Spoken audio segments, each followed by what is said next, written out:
सत्य वचन, अमर वचन, जीवित वचन, दिव्य वचन, सत्य वचन, अमर वचन, जीवित वचन। साई दा बामा बनी दा बामा बगरे रे सा रे सा रे सा रे सा।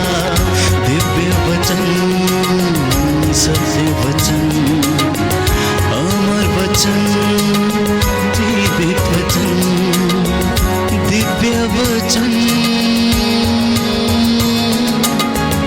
दिव्य वचन।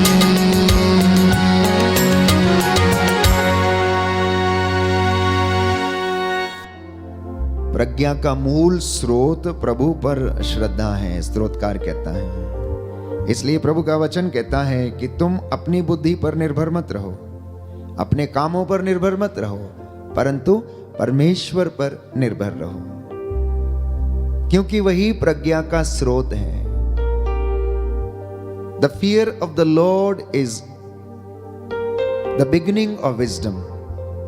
मतलब प्रभु का भय जो है हमारे जीवन में बुद्धिमानी उत्पन्न करता है और हमें ज्ञान प्रदान करता है। इसलिए जो प्रभु पर श्रद्धा रखता है केवल वही उसके दर्शन कर पाता है और वही धर्मी समझा जाएगा। प्रियजनों, बाइबल में हम पढ़ते हैं कि यदि व्यक्ति धर्मी बनता है या धार्मिकता को धारण करता है या परमेश्वर के बताए मार्ग पर चलता है या ईश्वर की आज्ञाओं का पालन करते हुए उसके मार्ग पर आगे बढ़ता है, तो बाइबल हमें बताती है कि परमेश्वर उसे पुरस्कार प्रदान करेगा, उसे जीवन का मुकुट देगा, महिमा का मुकुट प्रदान करेगा, उसे आनंद और महिमा का मुकुट प्रदान करेगा, कभी ना मुरझाने वाला मुकुट प्रदान करेगा। मैं आपके सामने कुछ वचनों को रखना चाहता हूं और प्रभु ने आज का वचन दिया है कि मेरे बच्चों से कहो कि ये धार्मिकता और पवित्रता का आचरण करें और मैं इन्हें जीवन का मुकुट प्रदान करूंगा। Hallelujah, hallelujah. यीशु की स्तुति हो, यीशु की स्तुति हो, यीशु को धन्यवाद, यीशु को तो धन्यवाद। बाइबल प्रियजनों में बताती है प्रकाशित वाक्य अध्याय 2 पद संख्या 10 और उससे आगे मैं आपके लिए वचन पढ़ूंगा। Book of revelations chapter 2 verse 10 कि तुम्हें जो कष्ट भोगना होगा उससे मत डरो। शैतान तुम्हारी परीक्षा लेने के लिए तुम लोगों में कुछ को कैद में डाल देगा और तुम लोग 10 दिनों तक संकट में पड़े रहोगे। तुम मृत्यु तक ईमानदार बने रहो और मैं तुम्हें जीवन का मुकुट प्रदान करूंगा। मैं तुम्हें जीवन का मुकुट प्रदान करूंगा। क्या कहता है वचन? मैं तुम्हें जीवन का मुकुट प्रदान करूंगा। बोलिए आमेन, आमीन, हालेलुया, हालेलुया, हालेलुया, हालेलुया। तो जीवन का मुकुट प्रभु आपको देना चाहता है। ये आज का प्रभु ने वादा किया आपके लिए और ये वचन दिया है, तो इसलिए उस जीवन के मुकुट को प्राप्त करने के लिए विश्वासियों को, मसीहों को क्या करने की आवश्यकता है? आज ये प्रभु आपको और मुझे वचन के द्वारा समझाना चाहता है। जैसा मैंने कहा कि बाइबल ऐसे तमाम पुरस्कारों के विषय में हमें बताती है जो हमारी धार्मिकता के कारण, हमारी श्रद्धा के कारण, हमारी पवित्रता के कारण प्रभु हमें पुरस्कार प्रदान करेगा। और उनमें से एक पुरस्कार ये है कि वो जीवन का मुकुट है। और ये जीवन का मुकुट उन लोगों के लिए है जो अंत तक क्या बने रहते हैं? ईमानदार बने रहते हैं। अंत तक अपने धार्मिक जीवन में, आध्यात्मिक जीवन में, व्यवहारिक जीवन में अंत तक क्या बने रहते हैं? ईमानदार बने रहते हैं। केवल वे लोग परमेश्वर से यह पुरस्कार प्राप्त करेंगे। इसलिए यीशु ने कहा कि यदि तुम अपने मित्रों के लिए ही काम करते हो तो इसमें कौन सा बड़ा काम करते हो? यदि तुम उन्हीं के साथ भलाई करते हो जो तुम्हारी भलाई करते हैं, तो इसमें तुम्हारा पुण्य क्या है? गैर यहूदी भी ऐसा ही करते हैं, गैर यहूदी भी ऐसा ही करते हैं। और बाइबल एक विषय में बड़ी अच्छी तरह से हमें बताती है, स्पष्ट करती है यशायाह नबी के ग्रंथ में, कि धार्मिकता के कारण ही परमेश्वर की महिमा हमारे पीछे पीछे आएगी। अब आप पूछेंगे कि यह धार्मिकता क्या चीज है? धार्मिकता बाइबल हमें बताती है कि परमेश्वर धर्मी है और वो भला है, उसका प्रेम अनंत काल तक बना रहता है। इसीलिए उसका भय मानना और अपने जीवन में परमेश्वर की धार्मिकता को ग्रहण करना, स्वीकार करना, ये मसीहों के लिए आज प्रभु का वादा है। इसलिए बाइबल हमें बताती है, मलाकी के ग्रंथ अध्याय 3 में प्यारे भाइयों और बहनों हम पढ़ते हैं, सुंदर वचन प्रभु हमें दे रहा है आज के दिन में, और ये कहता है, मलाकी का ग्रंथ अध्याय 3 पद संख्या 20 में हम पढ़ते हैं, किंतु तुम पर जो मुझ पर श्रद्धा रखते हो, धर्म के सूर्य का उदय होगा और उसकी किरणें तुम्हें स्वास्थ्य प्रदान करेंगी। किंतु तुम जो प्रभु पर श्रद्धा रखते हो, तुम पर क्या होगा? धर्म का सूर्य उदय होगा और उसकी किरणें तुम्हें स्वास्थ्य प्रदान करेंगी। और धर्म का सूर्य क्या है? परमेश्वर का इकलौता बेटा प्रभु यीशु मसीह, जो पिता पर श्रद्धा रखता था, उससे प्रेम करता था, उसका आज्ञाकारी था, अंत तक धीर बना रहा, वो सूर्य इस मानव जाति पर उदित हुआ और उसकी किरणें, उसका प्रेम हमें क्या करता है? स्वास्थ्य प्रदान करता है। जब हम उसके रास्ते पर चलते हैं, जब हम उसकी आज्ञाओं का पालन करते हैं, तो प्रियजनों, प्रभु हमें यह आशीष प्रदान करता है। आगे लिखा है, तब तुम उसी प्रकार उछलने लगोगे जैसे बछड़े बाड़े से निकलकर उछलने कूदने लगते हैं।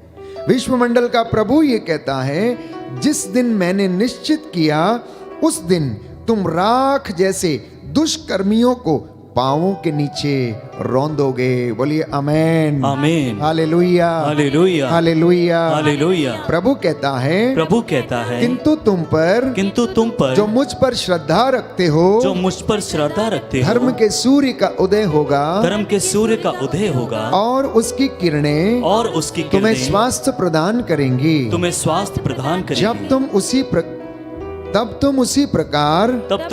प्रकार उछलने लगोगे जैसे बछड़े बाड़े से निकलकर उछलने कूदने लगते हैं।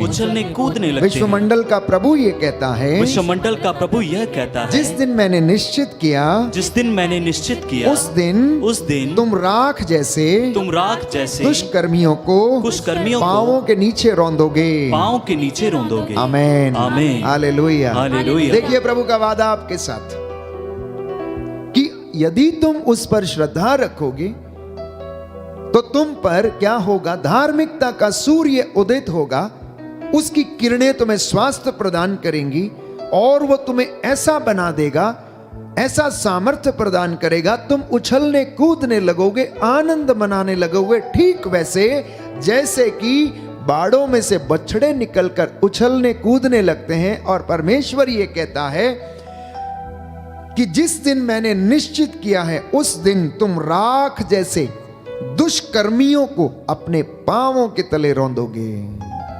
आज का ये प्रतिज्ञा वचन। तो जब हम परमेश्वर के साथ रहते हैं, जब हम अपने आप को सांसारिक बातों से अलग करके परमेश्वर की बातों में और आत्मा के अनुसार जीवन बिताते हैं, तब वो हमारे साथ ऐसा करता है। Hallelujah, hallelujah. तो आज की रात्रि आपके जीवन में वो ऐसा करने वाला है। आज की रात्रि यदि आप उससे वादा करेंगे, उस पर श्रद्धा रखेंगे, तो आपके ऊपर धार्मिकता का सूर्य उदित होगा। यदि आप उसे अंगीकार करेंगे, अपने जीवन से उसके लिए गवाही बनेंगे, तो आपको प्यारे भाइयों और बहनों वो जीवन का मुकुट प्रदान करेगा। बाइबल एक और पुरस्कार के विषय में वादा करती है और हम पढ़ते हैं कुरिन्थियों का दूसरा पत्र अध्याय 9 पद संख्या 24 से लेकर 25 तक। कुरिन्थियों का पहला पत्र अध्याय 9 पद संख्या 24 से 25 तक प्रभु का वचन ये कहता है कि क्या आप लोग ये नहीं जानते कि रंगभूमि में तो सभी प्रतियोगी दौड़ते हैं, किंतु पुरस्कार एक को ही मिलता है। आप इस प्रकार दौड़ें कि पुरस्कार प्राप्त कर लें। तो मसीहियों को, विश्वासियों को इस प्रकार दौड़ने की आवश्यकता है कि आप परमेश्वर के द्वारा दिया गया जीवन का मुकुट, धार्मिकता का मुकुट अपने जीवन में प्राप्त कर लें, धारण कर लें, जिससे कि हम उसके लायक समझे जाएं। Hallelujah, hallelujah, hallelujah, hallelujah, hallelujah, hallelujah. और वो कैसे मुकुट की बात करता है कि सब प्रतियोगी, सारे प्रतियोगी जो मैदान में दौड़ते हैं वो किस मुकुट के लिए दौड़ते हैं? नश्वर मुकुट के लिए दौड़ते हैं। वो एक ऐसा मुकुट होता है या माला आपके गले में पहना दी जाती है जो थोड़े समय के बाद हो सकता है सूख जाए या जिसका कोई महत्व ना रह जाए। प्यारे भाइयों और बहनों, वो नश्वर मुकुट है, लेकिन संत पौलुस कहता है हम तो उस मुकुट के लिए दौड़ते हैं वो अनश्वर है, जो अनश्वर है और हमें मुक्ति प्रदान करता है। इसलिए संत पौलुस अपने ही विषय में कहता है, प्यारे भाइयों और बहनों, कि मैं जो करना चाहता हूं कर नहीं पाता हूं, मैं जो करना चाहता हूं कर नहीं पाता हूं, क्योंकि शरीर दुर्बल है लेकिन आत्मा तत्पर है। अब मुझे कौन इस शरीर से जो नश्वर है और पाप के अधीन रहता है, कौन मुझे इससे आजाद करेगा? और केवल एक व्यक्ति, यीशु मसीह, जिसकी कृपा आपके और मेरे लिए पर्याप्त है, वो प्रभु मुझे और आपको इन सारी अनश्वर बातों से आजाद कर सकता है। Hallelujah, hallelujah, hallelujah, hallelujah. हे प्रभु यीशु, हे प्रभु मैं यीशु, इस वचन पर मैं इस वचन विश्वास पर करता हूँ, विश्वास करता आपकी हूँ, आराधना करता हूँ, आपकी आराधना आपकी करता हूँ, महिमा गाता हूँ, आपकी महिमा जय गाता हूँ, जयकार करता जय हूँ, जयकार करता हूँ। Hallelujah, hallelujah, hallelujah, hallelujah. तो इसलिए संत पौलुस ये कह रहा है कि आप लोग उस अनश्वर मुकुट के लिए, अनश्वर पुरस्कार के लिए प्रयास करें, उसके लिए काम करते रहें जो कि पिता आपको देना चाहता है, जो कि पिता आपको देना चाहता है। एक तीसरा पुरस्कार जिसके विषय में बाइबल हमसे वादा करती है, और वो है तिमोथी का दूसरा पत्र अध्याय 4 पद संख्या 8 में।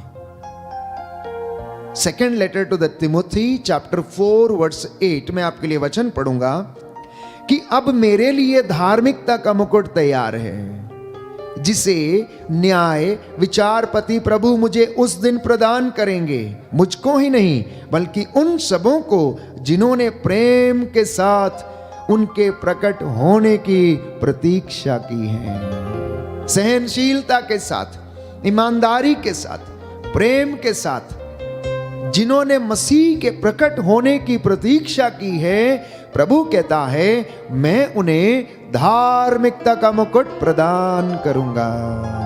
Hallelujah, hallelujah, hallelujah, hallelujah. हे प्रभु यीशु, हे प्रभु ये यीशु, धार्मिकता का मुकुट, मैं धार्मिकता का मुकुट, ये धार्मिकता का मुकुट ये धार्मिकता का मुझे मुकुट प्रदान कीजिए। मुझे प्रदान कीजिए। Hallelujah, hallelujah, hallelujah, hallelujah. तो प्रियजनों, इस वचन को अपने जीवन में अंगीकार करें और अपने आप से पूछें कि मेरी धार्मिकता कैसी है? क्या मेरी धार्मिकता फरीसियों या शास्त्रियों के जैसी है, या फिर मेरी धार्मिकता परमेश्वर के जैसी है? यीशु ने कहा, जब तक तुम्हारी धार्मिकता शास्त्रियों और फरीसियों की धार्मिकता से अच्छी नहीं हुई, मैं तुमसे कहे देता हूं, तुम स्वर्ग राज्य में प्रवेश नहीं करोगे, तुम स्वर्ग राज्य में प्रवेश नहीं करोगे। और एक सुंदर दृष्टांत तो प्रभु उन्हें सुनाते हैं कि एक फरीसी आता है मंदिर में, सामने वेदी के खड़े होकर दोनों हाथों को उठाता है और वो कहने लगता है कि हे प्रभु, मैं इस व्यक्ति के जैसा नहीं हूं, मैं तो पुण्य के काम करता हूं, मैं तो रोजे रखता हूं, मैं भलाई करता हूं। और अपनी बातों को, अपने गुणों को गिनाने लगता है, अपने पुण्य के कामों को गिनाने लगता है। लेकिन वहीं पर एक दूसरा नाकेदार, जो मंदिर के द्वार पर घुटना टेक कर छाती पीटते हुए यही कहता जाता, प्रभु मुझ पर दया कर, प्रभु मुझ पापी पर दया कर। प्यारे भाइयों और बहनों, नाकेदारों के पास तमाम पैसा था, धन था, वो नाके पर बैठा करते थे, परंतु बाइबल उसके विषय में यह नहीं बताती थी। बाइबल में यह नहीं बताया कि उसने कोई पुण्य काम नहीं किया होगा। अवश्य उसने कुछ ना कुछ पुण्य काम किए होंगे, लेकिन वो अपने पुण्य कर्मों का ढिंडोरा नहीं पीटता है। वो परमेश्वर की उसकी हुजूरी में बैठकर वो क्या करता है, निरंतर यही कहता है कि प्रभु मुझ पापी पर दया कर। अब प्रभु ये कहता है, जानते हो दोनों में से किसके पाप क्षमा हुए हैं? वो जो व्यक्ति अपने आप को परमेश्वर के सामने छोटा मानता, वही बड़ा बनाया जाता जो उस पर श्रद्धा रखता है। इसलिए प्रभु यीशु ने कहा कि तुम्हारी धार्मिकता शास्त्रियों और फरीसियों की धार्मिकता से बढ़कर होनी चाहिए, तभी तुम परमेश्वर के राज्य में प्रवेश करने के लायक समझे जाओगे। Hallelujah, hallelujah, hallelujah, hallelujah. हे प्रभु यीशु, हे प्रभु यीशु, मुझ पर दया कीजिए, मुझ पर दया मुझ कीजिए, पापी पर दया कीजिए, मुझ पापी पर दया मेरे कीजिए, परिवार पर दया कीजिए, मेरे परिवार पर दया हालेलुया, कीजिए। हालेलुया। चौथा पुरस्कार जिसके विषय में बाइबल हमें बताती है, पत्रस का पहला पत्र अध्याय 5 पद संख्या 4। First letter of saint Peter chapter 5 verse 4। प्रभु का वचन कहता है, और जिस समय प्रधान चरवाहा प्रकट हो जाएगा, आप लोगों को कभी ना मुरझाने वाली महिमा की माला पहना दी जाएगी। इसलिए अंत तक धीर बने रहना। जब प्रधान चरवाहा प्रकट हो जाएगा तो आपको कभी ना मुरझाने वाली माला पहना दी जाएगी। मैंने आपके सामने बाइबल में से 5 पुरस्कार जो बाइबल वादा करती है वो आपके सामने रखे, जिसमें पहला ये था कि प्रभु ये कहता है, तुम्हारी श्रद्धा और धार्मिकता के कारण तुम्हें जीवन का मुकुट मैं प्रदान करूंगा। और दूसरा कि तुम अनश्वर पुरस्कार के लिए प्रयास करते रहो, तुम अनश्वर पुरस्कार के लिए प्रयास करते रहो और वो तुम्हें दिया जाएगा। तीसरा, मैं तुम्हें धार्मिकता का मुकुट प्रदान करूंगा यदि तुम मुझ पर श्रद्धा रखते और मेरे साथ ईमानदार रहते हो। और चौथा पुरस्कार प्रभु का वचन कहता है, संत पेतरुस का पहला पत्र अध्याय 5 पद संख्या 4 में कि मैं तुम्हें महिमा का मुकुट प्रदान करूंगा। और बाइबल हमें बताती है कि वह हमें आनंद का मुकुट प्रदान करेगा, आनंद का मुकुट प्रदान करेगा। मलाकी के ग्रंथ में हमने पढ़ा अध्याय 3 पद संख्या 20 में कि तुम उस दिन क्या करोगे, उछलने कूदने लगोगे, जिस प्रकार बाड़े के बछड़े उछलने कूदने लगते हैं, और परमेश्वर दुष्कर्मियों को शीघ्र ही तुम्हारे पैरों के नीचे रौंदेगा। तुम उन शत्रुओं को, दुष्कर्मियों को अपने पैरों के नीचे रौंदोगे। बोलिए आमीन, आमीन, हालेलुया, हालेलुया, हालेलुया, हालेलुया। अब आप में से हर एक व्यक्ति चाहता है, मैं भी यही चाहता हूं कि ये मुकुट हम प्राप्त करें, ये पुरस्कार हमें मिल जाए, धार्मिकता का, जीवन का, आनंद का, चंगाई का और अनश्वर जो मुकुट है, महिमा का जो मुकुट है वो हमें मिल जाए, वो पुरस्कार हमें मिल जाए। परंतु सवाल ये है कि वो कैसे मिलेगा, वो हमें कैसे मिलेगा? विश्वासी लोग किस तरह से इन पुरस्कारों को प्राप्त कर सकते हैं? प्रभु ये कहता है, संकरा है वो द्वार, संकरा है वो मार्ग जो स्वर्ग राज्य की ओर जाता है। संकरा है वो मार्ग जो स्वर्ग की ओर जाता, लेकिन चौड़ा है वो मार्ग जो विनाश की ओर ले जाता है, जो विनाश की ओर ले जाता है। आज दुनिया की हकीकत ये है कि दुनिया चौड़े मार्ग पर चलने का प्रयास ज्यादा करती है, संकरे मार्ग पर कम चलने का प्रयास करती है। संकरे मार्ग का अर्थ है त्याग, तपस्या, धार्मिकता, सेवा, क्षमा, सहनशीलता। इन तमाम गुणों को अपने जीवन में धारण करना प्यारे भाई और बहनों। अपने व्यवहारिक जीवन को अच्छा करना। अब धार्मिकता पर चलने के लिए अपने व्यवहारिक जीवन को भी इंसान को अच्छा करना होगा। You and me need to pay attention to our behavioral problems। जो हमारी व्यवहारिक समस्याएं हैं उनसे हमें आजाद होना पड़ेगा। जो हमारे जीवन में व्यवहारिक जीवन में जो बुराइयां हैं उनसे हमें आजाद होना पड़ेगा। उदाहरण के लिए, अगर हमारा रिश्ता एक दूसरे के साथ अच्छा नहीं है और हम धार्मिकता पर चलने का प्रयास करते हैं तो दोनों में विरोधाभास है।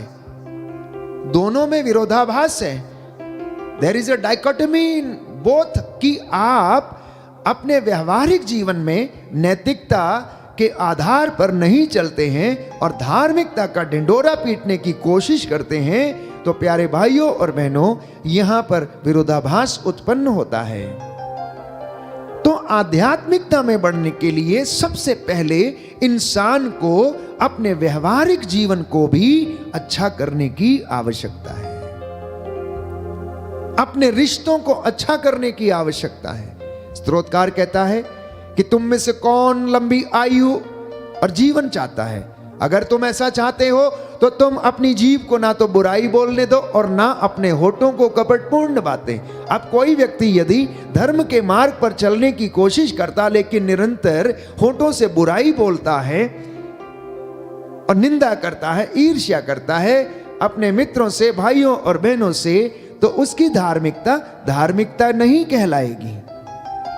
वो संकरे मार्ग से होकर जाने का प्रयास नहीं कर पाएगा, क्योंकि उसके लिए बहुत सारा त्याग करने की आवश्यकता है। इतना ही नहीं, बाइबल हमें बताती है कि परमेश्वर के साथ जुड़ना और अपने आप को सांसारिक और दुनियावी चीजों से अलग करने की आवश्यकता है। Hallelujah, hallelujah, hallelujah, hallelujah. हे प्रभु यीशु, हे प्रभु मुझे यीशु, आशीष दीजिए, मुझे आशीष दीजिए, जिससे कि मैं अपने जीवन में नश्वर वस्तुओं को त्याग कर सकूं। Hallelujah, hallelujah. हे प्रभु यीशु, हे प्रभु मुझे यीशु, आशीष दीजिए, मुझे आशीष जिससे दीजिए, कि मैं आप पर श्रद्धा रख सकूं, आप पर श्रद्धा आपकी रख सकूं, आराधना कर सकूं, आपकी आराधना कर सकूं। Hallelujah, hallelujah, hallelujah, hallelujah. तो इसलिए व्यवहारिक जीवन में अगर अच्छा बनना है तो हमें अपने अवगुणों से, अपनी बुराइयों से निजात पाने की आवश्यकता है। उनसे छुटकारा पाने की आवश्यकता है। पाप से दूर भागने की आवश्यकता है। और बाइबल इसके विषय में कहती है कि तुम पाप से ऐसे दूर भागो जैसे कि तुम सांप का सामना करने से दूर भाग जाते हो, क्योंकि यदि तुम उसके निकट जाओगे तो वह तुमको काटेगा और तुम मर जाओगे। तो इसलिए पाप से दूर भागना, और दूसरी बात है कि परमेश्वर के सिवा और किसी को अपने जीवन में प्रथम स्थान नहीं देना। केवल परमेश्वर को प्रथम स्थान देना, उसका आदर करना, उसकी आज्ञाओं का पालन करना, ये बाइबल आज हमें आमंत्रित करती है और हमें सिखाती है। पर दुनिया में आज हकीकत कुछ और है। दुनिया में हकीकत कुछ और है, और हकीकत यह है कि लोग दुनियावी चीजों के पीछे ज्यादा भागते हैं और उनको पकड़े रखना चाहते हैं, उनको छोड़ना नहीं चाहते हैं। इसलिए वह उन्हीं दुनियावी चीजों में फंसे रहते हैं और परमेश्वर को अनुभव नहीं कर पाते हैं। तो आज बाइबल हमें बताना चाहती है कि यदि मैं और आप अपने जीवन में दुनियावी बातों को, सांसारिक चीजों को अगर नहीं छोड़ेंगे तो हम परमेश्वर का अनुभव नहीं कर सकते हैं। तो प्रभु ये कहता है कि तुम पुरस्कार का दावा कैसे कर सकते हो? तुम पुरस्कार का दावा कैसे कर सकते हो यदि तुम भलाई नहीं करते हो, यदि तुम बैर करते हो, ईर्ष्या रखते हो, द्वेष रखते हो, कपटपूर्ण बातें करते हो, तो तुम पुरस्कार का दावा कैसे कर सकते हो? तुम पुरस्कार का दावा नहीं कर सकते हो। तो धार्मिकता में बढ़ने के लिए जो एकमात्र उपाय है प्यारे भाइयों और बहनों, वो ये है कि परमेश्वर का भय। पहली बात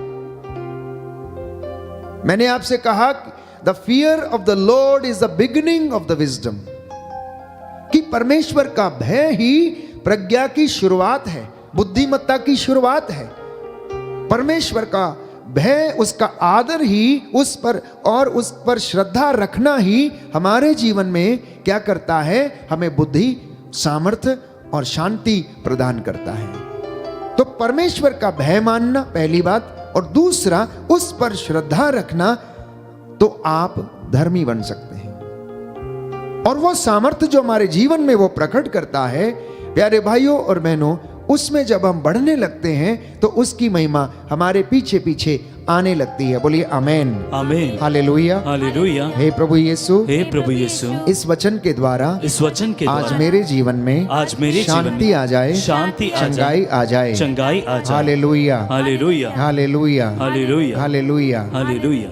दूसरी बात कि हम अपने कमजोरियों को परमेश्वर के सामने समर्पित करके प्रभु से हम ये कहें कि हे प्रभु, मुझे अपनी धार्मिकता का रास्ता दिखा, मुझे अपने धर्म के मार्ग पर चलने की आशीष प्रदान कर, मुझे अपने भाई बहन से, अपने माता पिता से और अपने मित्रों से प्रेम करना सिखा, अपने बैरियों के लिए प्रार्थना करना सिखा, जो मुझ पर अत्याचार करते हैं उनके लिए तो मुझे प्रार्थना करना सिखा, मेरे दुखों को हल्का कर प्यारे प्रभु। और मैं आपसे वादा करता हूं कि प्रभु के नाम पर यदि आप मांगेंगे तो परमेश्वर आपको प्रदान करेगा और उसकी कृपा आपके लिए पर्याप्त होगी। रोमियो के पत्र अध्याय 7 पद संख्या 19 से 24 में हम पढ़ते हैं कि प्रभु का वचन हमें बताता है कि संत पौलुस ये कहता है कि उसका अंतरतम ईश्वर के नियम पर मुग्ध रहता है। संत पौलुस लिखता है, कहता है कि मेरा अंतरतम क्या करता है? ईश्वर पर, उसके नियम पर, उसकी आज्ञाओं पर क्या रहता है? सदा मुग्ध रहता है। वो कहता है कि उसकी कृपा मेरे लिए पर्याप्त है। अध्याय 7 पद संख्या 22, मेरा अंतरतम ईश्वर के नियम पर मुग्ध है। मेरा अंतरतम, माई कॉन्शियंस, मेरा अंतरतम, मेरी अंतर आत्मा परमेश्वर के नियम पर क्या करती है? मुक्त रहती है, उसमें बसी हुई है। जिस व्यक्ति को यह आभास है कि परमेश्वर का नियम उसके लिए सर्वोपरि है, प्यारे भाइयों और बहनों, वो उसकी दया से कभी भी विमुख नहीं होगा। इसलिए संत पौलुस लिखता है कि इस मृत्यु के अधीन रहने वाले शरीर से मुझे कौन मुक्त करेगा? केवल एक व्यक्ति, जिसकी कृपा मेरे लिए पर्याप्त है। वचन में हम पढ़ते हैं प्यारे भाइयों और बहनों कि प्रभु की कृपा मेरे लिए पर्याप्त है। संत पौलुस कहता है, जो मुझे बल प्रदान करता है उसकी कृपा मेरे लिए पर्याप्त है। जब हम इस बात को अनुभव कर लेते हैं कि ईश्वर की कृपा मेरे लिए पर्याप्त है, तो हमें अन्य किसी चीज की आवश्यकता नहीं रहती है। बोलिए आमेन, आमेन, हालेलुया, हालेलुया। हे प्रभु यीशु, हे प्रभु यीशु, आपकी कृपा, आपकी कृपा मेरे लिए पर्याप्त है। मेरे लिए पर्याप्त मैं है। आपकी आराधना करता हूँ, मैं आपकी आराधना करता आपकी हूँ, महिमा गाता हूँ, आपकी महिमा गाता हूँ, जय जयकार करता हूँ, जय जयकार करता हूँ। Hallelujah, hallelujah, hallelujah, hallelujah, hallelujah. Hallelujah. तो प्रियजनों, प्रभु का वचन संत पौलुस कहता है कि प्रभु की कृपा जो मुझे बल प्रदान करते हैं मेरे लिए पर्याप्त है, मेरे लिए पर्याप्त है।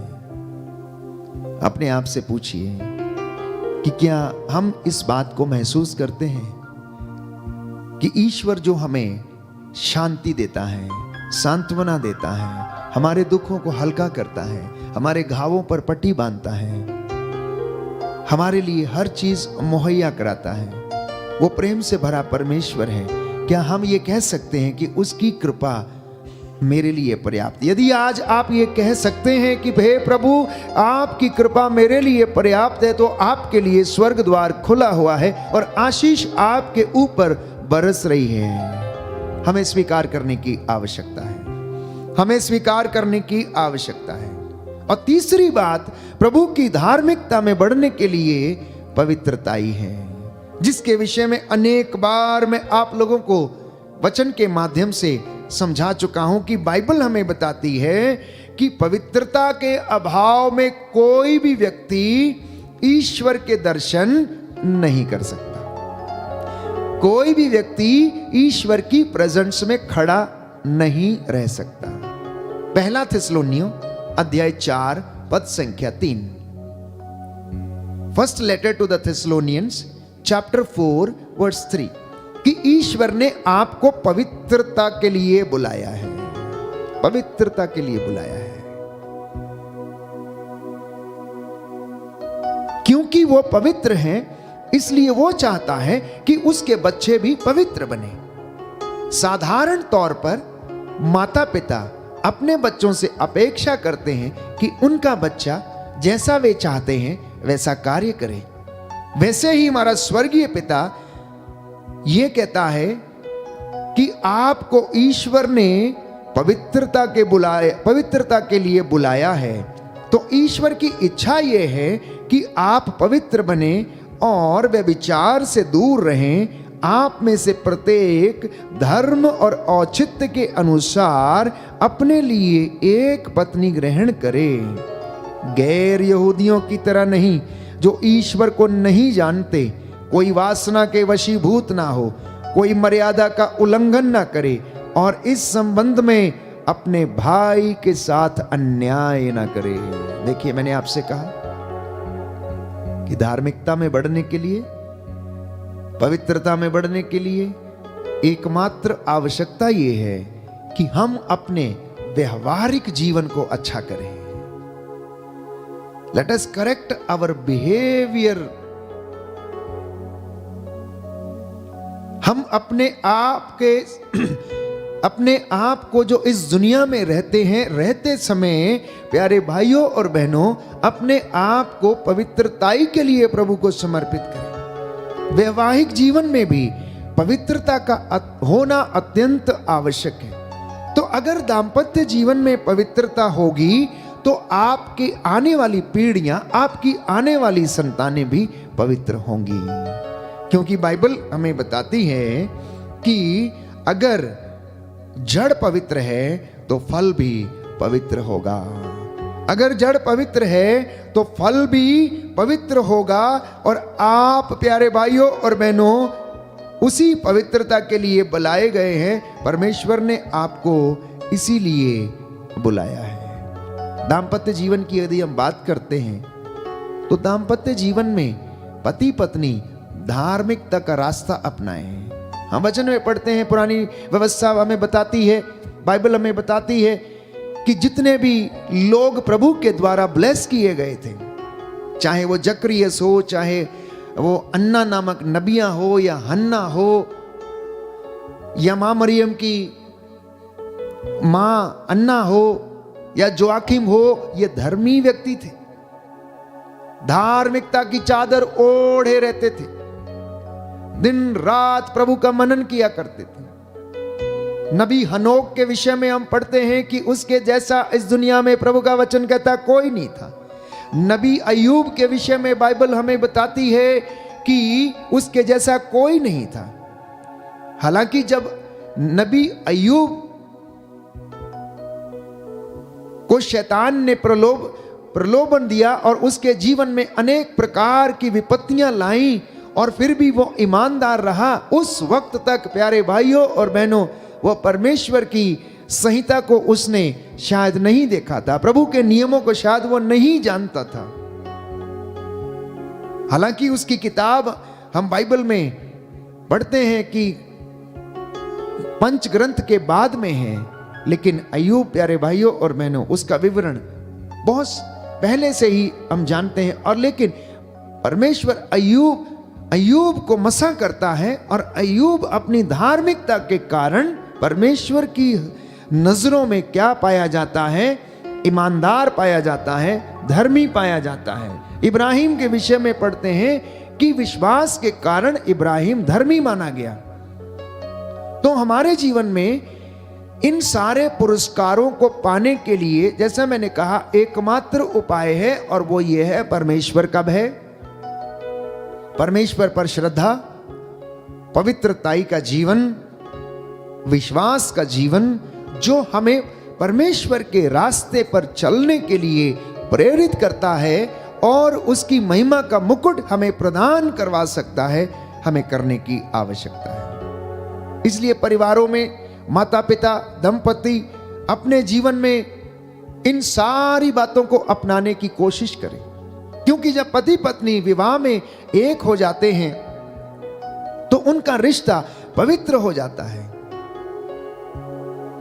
जिस प्रकार आदम ने कहा जब उसने हवा को देखा कि ये तो मेरी हड्डियों की हड्डी और मेरे मांस का मांस है, जब पवित्र संस्कार में, वैवाहिक जीवन के संस्कार में पति पत्नी बंध जाते हैं तो वो दोनों एक शरीर, एक मन, एक आत्मा हो जाते हैं। क्योंकि बाइबल हमें ऐसा ही विवरण देती है कि मनुष्य अपने माता पिता को छोड़ेगा, अपनी पत्नी के साथ रहेगा और वो दोनों एक शरीर हो जाएंगे। इसलिए प्यारे भाइयों और बहनों, इस वैवाहिक जीवन में पवित्रताई की आवश्यकता है, और इसी के साथ विश्वास की आवश्यकता है, जो हमें धार्मिकता का, आनंद का पुरस्कार हमें दिला सकती है। बोलिए आमेन, आमेन, हालेलुया, हालेलुया, हालेलुया, हालेलुया। हे प्रभु यीशु, हे प्रभु यीशु, आज का ये वचन मेरे जीवन में 100 गुना फल लाए, 100 गुना फल लाए। Hallelujah, hallelujah, hallelujah, hallelujah. तो प्रभु ये चाहता है कि आप लोग पवित्र बने, क्योंकि आप लोग इसी के लिए बुलाए गए हैं। पति अपनी पत्नी को प्यार करे जैसा कि वो अपने आप से प्यार करता है, जैसा कि वो अपने शरीर को प्यार करता है, वैसे ही दोनों एक दूसरे को प्यार करें, क्योंकि प्रभु आपसे क्या चाहता है? एक धर्मी संतति चाहता है, एक धर्मी संतति चाहता है। और बाइबल इसके विषय में बताती है, बुक ऑफ मलकाई चैप्टर 2 वर्स 15 में हम पढ़ते हैं, मलाकी का ग्रंथ अध्याय 2 पद संख्या 15 में, कि परमेश्वर की इच्छा क्या है। परमेश्वर की इच्छा ये है, अध्याय 2 पद संख्या 15 मलाकी का ग्रंथ, क्या उसने उन्हें एक नहीं बनाया, एक तन, एक प्राण, और उस एक प्राण से वो क्या चाहता है? वो सिर्फ और सिर्फ धर्मी संतति चाहता है। अतः तुम अपने ही जीवन की रक्षा किया करो और युवावस्था में ब्याही पत्नी के प्रति विश्वासी बने रहो। बोलिए आमेन, आमीन, हालेलुया, हालेलुया। इसलिए जिन लोगों में झगड़ा है, मनमुटाव है, जो आपस में एक दूसरे से सहनशील नहीं है, एक दूसरे को सहन नहीं कर पाते हैं, तो आज आप लोग एक दूसरे को क्षमा करें। मैं वचन 14 से आपके लिए पढ़ूंगा कि तुम पूछोगे ऐसा क्यों? कारण यह है कि प्रभु ईश्वर तुम्हारे और तुम्हारी युवावस्था में ब्याही पत्नी के बीच विवाह का साक्षी है। आप दंपतियों के बीच, वैवाहिक संस्कार के बीच, बाइबल ये बताती है कि परमेश्वर क्या है? साक्षी है। तुमने तो उस धर्म पत्नी के साथ विश्वासघात किया है जिसको अर्धांगिनी बनाने के लिए तुमने उसका पाणी ग्रहण किया था। क्या उसने उन्हें एक नहीं बनाया? एक तन, एक प्राण, और उस एक प्राणी से वह क्या चाहता है? वो चाहता है धर्मी संतति। वो धर्मी संतति चाहता है। तो धर्मी संतति तभी उत्पन्न हो सकती है जब माता पिता धर्मी होंगे। जब धर्मी माता पिता होंगे तो संतति भी धर्मी होगी, प्यारे भाइयों, क्योंकि बाइबल ऐसा हमें बताती है। तमाम उदाहरण है कि प्रभु ने जिन लोगों को ब्लेस किया, चाहे वो सारा हो या इब्राहिम हो, वे सब के सब ईश्वर की नजरों में धर्मी थे, ईश्वर की नजरों में धर्मी थे। इसलिए प्रभु का वचन ये कहता है, तुम्हारी धार्मिकता तुम्हारे आगे आगे, तुम्हारी धार्मिकता तुम्हारे आगे आगे, और मेरी महिमा तुम्हारे पीछे पीछे। आज प्रभु से वादा करें कि हे प्रभु, आपने मुझे पवित्रता के लिए बुलाया है, इसलिए मैं आपसे वादा करता हूं कि मैं पवित्रताई का जीवन जीऊंगा। आपने मुझे धर्मी संतति उत्पन्न करने के लिए बुलाया, इसलिए मैं सबसे पहले धर्मी मैं बनूंगा और तू मुझे आशीर्वाद देगा। आज प्रभु से कहना कि हे प्रभु, तेरा आशीर्वाद मेरे जीवन में उतरे और मेरे जीवन में आशीष आ जाए।